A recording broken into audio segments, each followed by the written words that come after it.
Welcome. I am Steve Clemons, editor-at-large of The Hill. Thanks so much for joining us today for our program, Kidney Disease and the Road to Saving Lives, a conversation on the fight against chronic kidney disease and how we can improve diagnosis, prognosis, and treatment options. I'd like to thank our sponsor, the National Kidney Foundation, for making these conversations possible. The Centers for Disease Control and Prevention estimates that 37 million people in the United States are living with chronic kidney disease, and as many as 9 out of 10 adults with the disease don't even know they have it. Black and Hispanic populations are disproportionately impacted, and we have recently learned those with this chronic condition are more likely to face really severe illness and impacts from COVID-19. All this adds a sense of urgency to the work of furthering prevention and treatment options. What is the status of federal funding in this area, and how should these dollars be allocated? What can policymakers do to address this constantly challenging illness? And what preventative measures, disease management improvements, and life-saving treatments are on the horizon? We're going to put these questions and all to our panelists, but before we get underway, a few housekeeping notes. You can tweet us at The Hill Events, using the hashtag #TheHillKidneys. That's the first one for me. We're broadcasting live and we'll be taking your questions throughout the program. And if you experience any trouble with the live stream, don't throw your computer out the window. Just push refresh the page and it should all get better. My first guests are the two co-chairs of the Congressional Kidney Caucus. Representative Suzan DelBene is a Democratic congresswoman representing the 1st District of Washington. She's a great friend of the Hill, and I always love my conversations with Suzan. And Congressman Larry Bucshon is a Republican representing the 8th District in Indiana. Together, they've been working in a bipartisan manner to improve access to treatment and innovations for those living with chronic kidney disease. Big word there, chronic kidney disease. A big welcome to both of you. Let me just start. I've kind of done a deep dive into how kidney disease, and which I think anyone alive has known people who have suffered from this. My grandparents did. And I guess, I'm given the unique opportunity in these shows to look at technology and how fast it's advancing, all the changes that are happening and coming online. But, if we were to do this show, have done it 40 years ago, there's not much different, right? So I guess my question to both of you is, what's going on? Why is this sector of ailment so impervious to research leaps, if you will? Congressman Bucshon? Well, I think, let me read you some statistics. For example, we only spend 1% of our investments at the NIH on kidney disease, where we have NIH funding, for all kinds of other things. And Medicare spends $130 billion annually managing kidney disease, even though the research we're doing is only 1% of what we budget for. So I think one of the issues is we need more focus financially on research at the federal level and get people interested in trying to find new solutions to this problem. As you mentioned, there really hasn't been a tremendous amount of advancement in over 40 years. So I think the federal government has a role in that. I know Congresswoman DelBene and I have been talking about that for a number of years.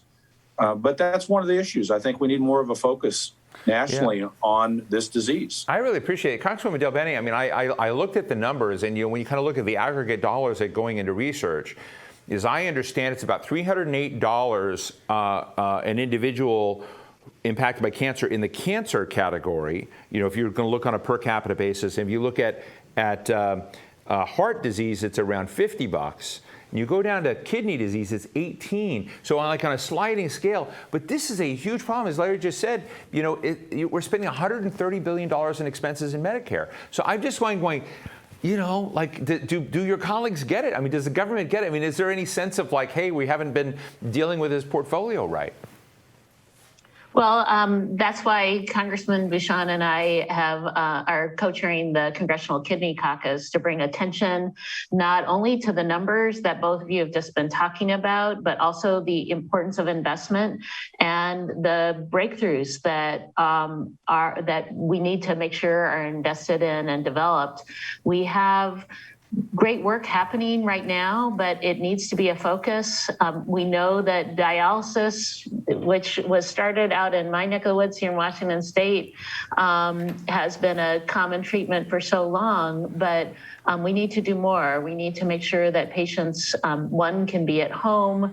We need to look at areas of transplant. There's great work happening on artificial kidney, and those need investment to continue that research. And that's why a big goal of Congressman Bucshon's and mine has been to advance Kidney X, which has really been a way that we can spark innovation with a kind of partnership between the public sector and the private sector to make sure that we see those next big breakthroughs in kidney research.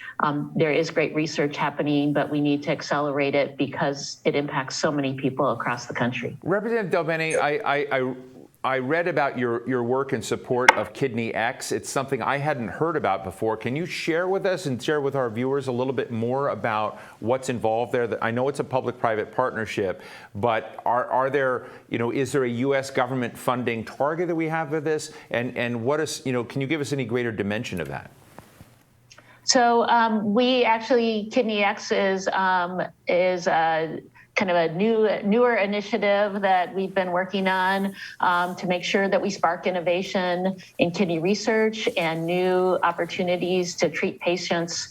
In fact, this summer, the House passed legislation that included another $5 million for Kidney X, and our work is ongoing to continue to advance that.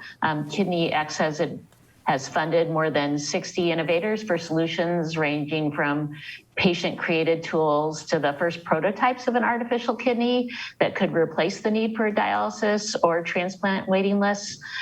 We've had winners of Kidney X grants. They go on to get more funding, which has allowed them to expand the work that they're doing. So we're pushing to provide $25 million to Kidney X to continue the development of an artificial kidney and other innovations, catalyze further private investment in meeting these long unmet needs of an underserved population. So it's been a combination of federal funding with private investment to really see some of these great ideas that folks are working on across the country, develop and expand, and to get those products to market. Well, thank you for that. Congressman Bucshon, yesterday I had a really deep and fascinating conversation with Senator Roy Blunt, and our focus was on cancer. But in this, he talked broadly about medical research and his support of something that would be like a DARPA in NIH, a Defense Advanced Research Project Agency, of creating an ARPA-H, sure, like we had an ARPA Energy, ARPA-E, but this is the way to kind of begin zeroing in. And I'm just wondering, so I'll just tell our audience, I think it's a cool idea. I think when you apply resources and money and dollars and you have a research agenda, the question is, what are the chances that kidney disease gets front and center at the top end rather than the tail end of new developments like that? Well, let me just say this. It should be there because I mentioned earlier $130 billion a year managing chronic kidney disease. And that's really the tip of the iceberg. If you look at how this affects all the other medical problems that these people tend to have, the impact on their families and on the time commitment it takes to do dialysis, the impact on their potential contribution to our society, it makes it difficult for them to stay employed, for example. This should be a focus. It's not only the amount of money that we spend on dialysis, it's more broad than that. If you really look at the impact of this, particularly as was mentioned in some of our highly impacted communities like the Black community, the Latino community, others where the incidence and problem of this there's disparities in how those folks end up with kidney disease. So absolutely, if you want to find a place where you can substantially impact people's lives, the lives of their families, and, oh, by the way, maybe cut down the expense that we have as a society on healthcare, this should be a focus. I think it's one that we haven't done much with, again, in 40 years, and there's a lot of opportunity. Well, look, it makes so much sense to me, and one of the other numbers that's floating out there is when you look at NIH funding, which has been one of the places that has not had, it's continued to rise. In the last few years, funding has risen 37%. But kidney research, as still our audience, has not kept pace with that. So on an aggregate basis, kidney research has actually declined as a percentage of our research base. Now, Congressman Bucshon, you're a member of the Doctors Caucus, I guess. I mean, you're a doctor. I mean, so I assume you're in the Doctors Caucus. I talked to a lot of folks in the Doctors Caucus on the Hill. Is there an understanding that this is important among your colleagues? Well, there is. I mean, amongst medical professionals, if you talk to medical professionals not only in Congress but in your communities, you'll find that they'll say, "Wow, this is a big issue." Almost everybody treats patients with chronic disease. I was a heart surgeon, and I had patients with chronic kidney disease that severely impacted the outcomes of their surgery in many cases. So, yeah, I think the medical community is aware of the impact of this. But it's one of those things. We got to get this on the front page, so to speak, because, some of the other diseases, of course, and rightfully so, are on the front page. Cancer research, viral research like HIV research, and now COVID, they're front page issues. And for whatever reason, chronic kidney disease is not. And that's part of it. And honestly, that does drive research dollars. Researchers want to research things that are on the front page, and that they know will be adequately funded if they're going to base their career on that. So we need to do better getting the message out, just not in the medical community, but to society as a whole, about the broad impact of this disease on our society. Well, thank you. Suzan, she and I have a past together, and so I know her past, which is Microsoft, been in Microsoft. And I guess I'm just sort of stunned that we're having a conversation on which there's been so little innovation and development, new techniques, methodologies, treatments in 40 years. But Suzan, you may remember, ages ago when I was, a younger lad in this town, I get invited by Microsoft to their big art. It was all super secret, but you got to see all these little pet projects that Microsoft people would have from all over the world. And I remember years ago people thinking about applications of technology in the kidney health space, Microsoft's applications in the health. Now, I know you're not speaking for Microsoft here, but it told me that out in the science world, there are people playing at the edges who see opportunities. And I guess I just want to ask you, from your own sense of your interaction with the technology crowd, how do I put it? Is there enough of a bridge between these innovators and thinkers in unlikely spaces and the silo of kidney research today? Does that silo need some bridges out that we don't have? Well, I think we've actually seen, I actually started my career doing biomedical research. So if you kind of take those two worlds and put them together, I think we're seeing incredible innovation now using technologies and traditional biomedical research and bringing them together to come up with new types of innovation. And that's really critical in this space as we look at advancements in devices, for example, so that we can, we were talking about the impact on patients and families. One thing we haven't talked about is right now, most people have to travel to go to dialysis. There's a huge commitment of time. If we can have devices, and you've seen more and more now people being able to have home dialysis, being able to come up with new ways where you could even have portable dialysis. There's great work on that happening in many places, including right here at the University of Washington. And that is this combination of many types of technologists coming together, looking at what we can do to bring different parts of technology together to come up with either a new device or other types of treatment. And I think we are on the verge of some big breakthroughs there, but we got to make sure they have the resources to continue and accelerate that research. Thank you. Representative Bucshon, we just heard about home care. I know that you've been supportive of something called the RAISE Act. The RAISE Act, for our audience, is the Bipartisan Renal Anemia Innovation Support and Expansion Act. It's designed to expand Medicare support for oral treatment for renal anemia to ensure that older high-risk patients with chronic disease are able to get home treatment. I guess in this era where we're still, I keep thinking we're going to get past the pandemic, but we're still in the middle of the pandemic, people's, their encounters with the healthcare world are challenged, depending on what they carry with them in terms of their health status. I'd just like to ask you, not as a legislator, but as a doctor and then as a legislator, What are the kind of parts of this scaffolding that we have to actually pay a lot of serious attention to for people that are experiencing this, that have kidney challenges now, that are interacting with healthcare, and what can we do to help them?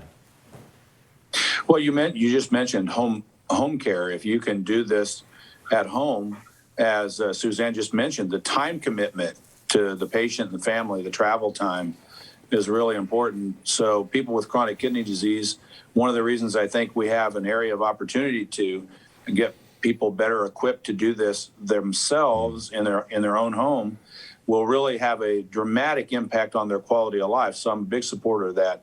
There are challenges there, of course. You have to do things properly so that you don't have problems with infections and other and insufficient dialysis at home. But this can be done. One thing I also want to mention, and we haven't talked about a lot right now, is prevention. And that's another area I think that, the medical community knows that if we can prevent people from developing chronic kidney disease that requires dialysis, and by identifying people who are high risk and see that they're starting to have some problems with their renal function, with their kidney function, right, that we can prevent end-stage disease. So home care, quality of life issues, and then prevention so that we don't have as many people have end-stage renal disease as we do today. Those are areas that definitely have been a focus of mine, and I think should continue to be. Look, we're taking questions from our audience, and we've got one for you both from Jennifer. Jennifer? Hi, I'm Dr. Jennifer St. Clair Russell. My question for the panel is, how can we improve access to Medicare education benefits, specifically kidney disease education and medical nutrition therapy? While these benefits exist, they're often underutilized because patients aren't able to afford copays, and in the case of KDE, many providers face reimbursement issues. Thank you. Representative DelBene, your thoughts? Well, I think it's a great point. We need to make sure that people have access to all of the tools that are available to them. We need to make sure, and we've kind of looked at the challenges that are there sometimes when copays are required and patients aren't quite sure what it might be for when it's not a traditional doctor's visit. So these are issues that I think we as legislators need to address and work with the medical community so that people have access to all of the information that they need, the education they need to have optimal treatment. Representative Bucshon? Yeah, I mean, I agree with that completely. I think if you look at Medicare and the healthcare system as a whole, it's very confusing, very complicated, even for people like myself who have been in the system for decades. When you become a patient, you find out actually how complicated the system is, and it makes it difficult for people to understand what's available to them. I want to address the reimbursement issue. Reimbursement is a substantial potential limiting factor to access to healthcare in various areas of the country. And reimbursements continue to drop for these services really for decades. And so there are things we can do to try to improve that in Washington. I do agree also that copays are a substantial issue for a lot of our citizens. And I think we've had a lot of discussions about trying to get rid of out-of-pocket costs for people that need this type of high-tech care, particularly people that, that have not only kidney disease, but most of them have diabetes and heart disease and all kinds of other things where they have to access the medical system a lot. And the financial barriers, we need to find a way to mitigate those, no doubt about it. Susan, you two get along so well. What are the chances of your style of interacting between the Susan Larry show here going viral with some of your colleagues? I think the way we get things done is working together and talking to our constituents about the challenges that they're facing, working with folks in the medical community as well. And so this has really been a great partnership. We know that we can make a difference, not only from a policy standpoint, but also advocating for the needs of the community, folks who are on dialysis or need kidney care and stage renal disease. As Congressman Bucshon said, we want to make sure there's more attention on this so that we have more resources, because we know we can impact the lives of millions of Americans and their families by investing in research and coming up with really some breakthrough technologies that can help our communities. Well, really important question for Representative Bucshon. Did you vote for Suzan DelBene's dog Riley in the Cutest Pets on Capitol Hill race, or did you vote for one of your GOP friends' pets? Yeah, I don't know. I didn't know about the race, so I didn't vote for anyone. There's still an Well, opportunity. all I can say is Riley is... Yeah, I need to get some more information. Yeah, Riley is very cute. He's on Representative DelBene's Twitter feed. He's very cute. And all I can say is very cute. But, you know, you're lucky Donna Shalala lost her election because she had a dog named Fauci that was so cute. Anyway, there you go. Representative Suzan DelBene of Washington and Representative Larry Bucshon of Indiana, thank you both so much for joining us today and sharing your candid thoughts.